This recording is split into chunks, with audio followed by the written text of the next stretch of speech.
be fun. Okay. Hello and welcome to Finding Your Holy Grail, a show produced through Passionate World Talk Radio, whose goal is to educate, entertain, and enlighten. Today, we are kicking off the new series within the Enlighten division called Finding Your Holy Grail. I am your host, Dr. Mandy Simon, joined today by my co-creator, Dr. Gordon MacMillan. Thank you, Mandy, and welcome, everyone. We're so happy that you can join us as we embark on this journey of discovery, learning how to become more resilient and less fearful during uncertain times. It is really clear to everyone at this time that coronavirus has changed everything. We can no longer predict with any level of certainty our futures. This is difficult because uncertainty creates fear, and this fear can be more deadly than the virus itself. As a clinician, I understand that fear in our minds creates stress in our bodies. The stress is manifest through the release of cortisol levels into our bloodstream, and it flips us into survival mode. Survival mode is what we all know as the phenomenon of fight or flight. Survival mode literally shuts down our creativity, and we start to focus on ourselves at the exclusion of others. In the modern world, this means that our generous natures can be eclipsed and we lose sight of our full potential as human beings. But to live in this state is not acceptable, but it's not either sustainable.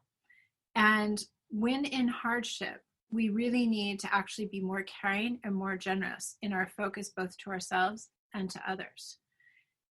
This is how we thrive rather than simply survive.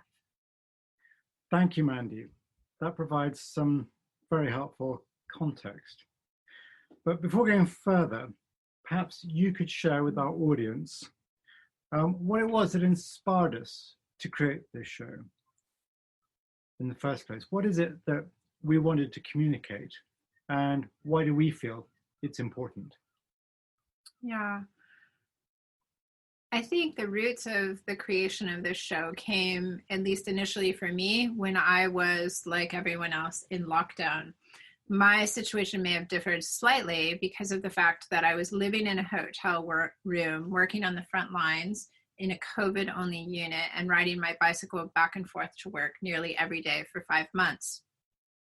It was demanding and it was really isolating. And at the time, I was living 3,000 miles away from the city that I had been residing in for close to 3 years. And I didn't take any solace in the fact that the city I was working in as a clinician was a city I had lived in for 15 years prior to that, because like everyone else, my friends who might have lived a few miles away were not accessible to me, and we were completely isolated. Specifically, each day I pondered when I would wake up what to do to keep myself robust and healthy, and how to do so in a way that I could effectively care for my patients on the unit each and every day. And I finally came to understand that my medical training hadn't prepared me to be able to answer this question. And in fact, the answer wasn't even inside the walls of the hospital where I was working. Rather, I had to turn my focus outside and consult experts who have made their entire careers on transforming people out of hardship in their lives. And it was these experiences during lockdown that really did begin to inspire me in that way. And as we started to build this show, when I was working on the COVID unit, we actually created the series of 21 video speakers at that time that came in and gave freely of their time and opened their communities to our community to show them practical steps about how to move forward and to live more resiliently and less fearfully. And this is how we reclaim our lives in a way to thrive in a world that was redefined overnight. Yes, and it's incredible how many people found those series of interviews in our online series to be really helpful. And I loved reading the emails, each and every one of them. Yeah. It was great. In fact, Passionate World Talk Radio was so moved by the online video series that they contacted us and they invited us to have this show. So it might be quite helpful for us just to reflect upon that time during lockdown, which was an extraordinary time for both of us, but especially for you, because you were dealing with matters of life and death on the front line of COVID. So perhaps you could share a little bit of your experiences with our audience. I think the most important thing for us to recognize at this time is that everything we are today is shaped by our experiences of the past. And the most profound experience for me while working on the unit came on the day that the first patient in our hospital died from COVID. And based on the fact that we were in these unprecedented times and we were socially isolated and physically distanced, as I referred to this, there were policies in place at the hospital that meant this patient died without ever being able to see their family members, and their family members were not able to say goodbye to them in the ways that we normally have. And so in our unsuccessful attempts to be able to save this patient, it was up to me as the clinician on the unit that day to pronounce their time of death. And in doing so, I realized that I was completely unprepared for the amount of emotion that my staff and me were feeling at that time. And when it came time to place the phone call to the family, because of the policies that were in place, it was a much more difficult call to make. And I will say that I am so grateful to this day to the kindness and the compassion that that family showed to me on the day that I had to deliver the news about their loved one passing on.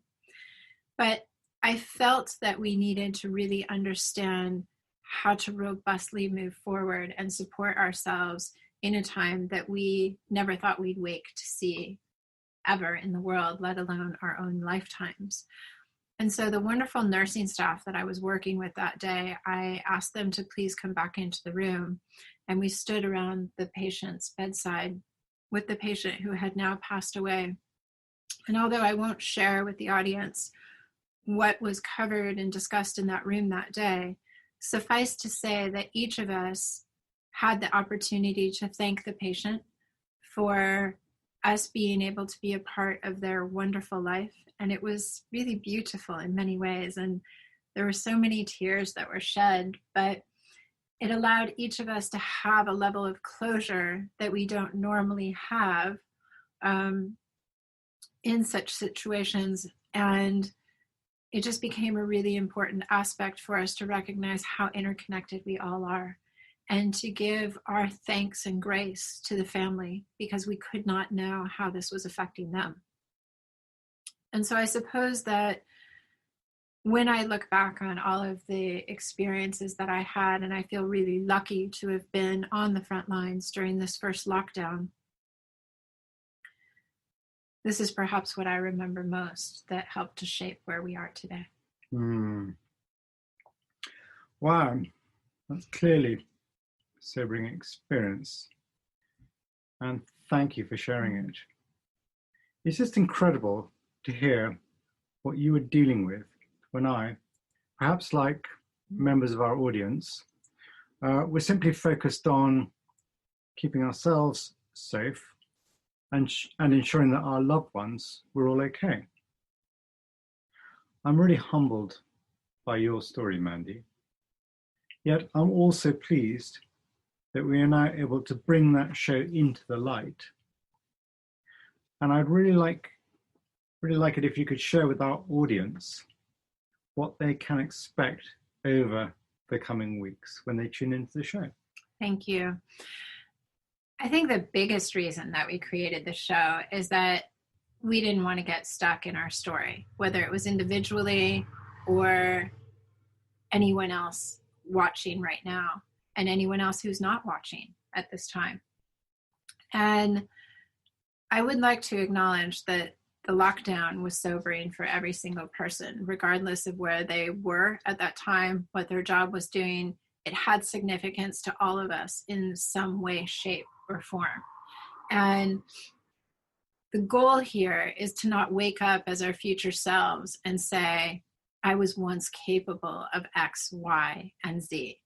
It's true that we've seen a very large number of deaths from the coronavirus, unprecedented rates of unemployment, challenges to our civil liberties each week, regardless of what country we live in. And the ferocity that Mother Nature is unleashing on this planet week after week is just undeniable. And in truth, our existence personally, but as a global community, has forever changed. And every day our uncertainty grows even more. But we've created this show to ask a different question. We've created this show to ask, what if? What if for 15 or 20 minutes every week, we could provide another perspective, a perspective that would help each person listening to take action, to find a tool that we provide to put into practice to help develop their ability to become more resilient, which by definition will allow them to live less fearfully. And this is really important, living in a world that is on a 24-hour news cycle with a 1-hour story and the fear-mongering that is gripping the planet. And it just goes on day after day after day. Our specific goal is to allow and promote renewed hope each day for all of us. So although the post-pandemic world is our reality and our story at this time is trauma, we must recognize that our story can actually be transformation. And in this process, we have to recognize that survival and hardship is global and that we as human beings are united in a way that have never been in the history of all of the worlds as we've known them. This is our opportunity to be in this together, not just for ourselves, but for one another. And it doesn't matter my religious belief or lack thereof, my economic position or lack thereof, my education or lack thereof, my skin color. And that's not to say that there haven't been huge injustices in this world and in the history of our world. What it is to say is that we're all human and we're all experiencing unprecedented change and unprecedented uncertainty. The great certainty of our lives at this moment is that we're all in this together. And we must embrace and act on this opportunity in this moment so that we can thrive. We have invited some amazing speakers to this platform. They are global leaders. They exert profound influence in the areas of business and academia and science and technology and sports and literature and beyond. But the whole point of this show we have created so that for ourselves and for everyone else, we can recognize that we're interconnected. Certainly, that sounds relevant, timely, and really supportive. In fact, I'm quite excited about the lineup that we have in store for our audience. But before we came in air, you mentioned there were some other aspects of this show, which I'm sure our audience would be interested to hear a little bit about. Sure. I think the most important thing that we've looked at as the creators of this show is that we've invited guests to this platform who are aligned with their inner compass and have used the self-awareness of their inner compass to really exhibit a life that is lived with courage and vision, and in often cases, miracles. And these featured experts have focuses, whether it be in business, in love, or life, but they really embrace these 4 domains that make us so uniquely human in the animal kingdom. And this is our intellectual abilities, our emotional aspects, our spiritual aspects, and our physical bodies. And to lead off the experts next week, we're inviting Sandy Ash to the stage, and she is a resilience expert.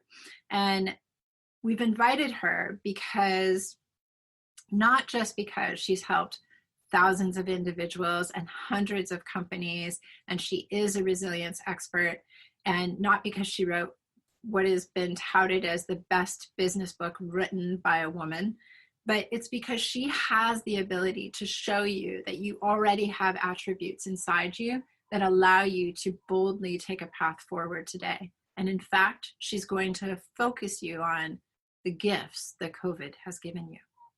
And so the second part of our show, which is really unique, is that Finding Your Holy Grail is all about leading your own personal truth, using your inner compass to chart your path forward and to do so fearlessly and in resilience. And so we've developed a companion workbook that's available in PDF printable and PDF fillable versions. And if you stay tuned in the weeks to come, we will be able to announce who our artist in residence is, who is a very special guest. And we're so happy that you can join us. We're confident that your participation can inspire yourself and others into action, uncovering the power within to prepare for the world in which we now live. We look forward to embracing this change by exploring how we become more resilient and less fearful together.